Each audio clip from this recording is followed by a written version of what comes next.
right, so what are the objectives? You can obviously read this here, but it's to better understand how internal audit's responsibilities are evolving, particularly relative to second line functions, in the areas of ERM, compliance, and internal control.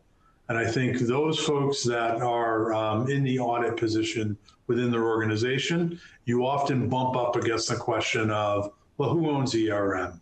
Who owns, SOX compliance? How do we best support these programs from an internal audit perspective to make sure that we're driving an aligned risk assurance program across the organization?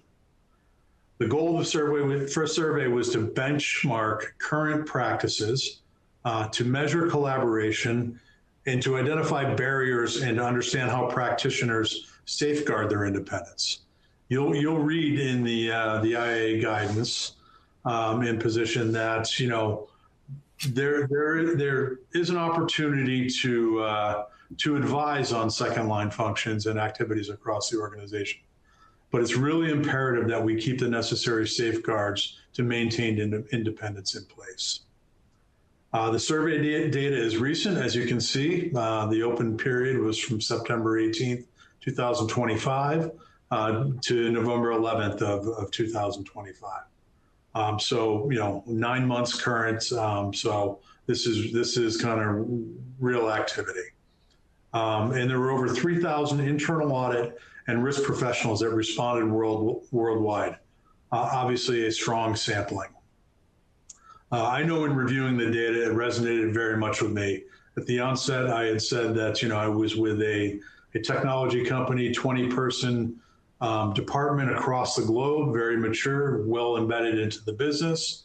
And I've moved since to a private company where there was not an internal audit function. And we're really working to stand that up currently. So I've lived both ends of the spectrum and currently living kind of the opposite end. So a lot of this really resonated with me. In fact, the last 10 years, I've spent a lot of time kind of navigating that second and third line space and how to best support the second line, in a way that it could make it useful and beneficial for the first line. Often we would say, and we had to walk that line, we would say with management and the audit committee that, we're balancing that line 2.5, right?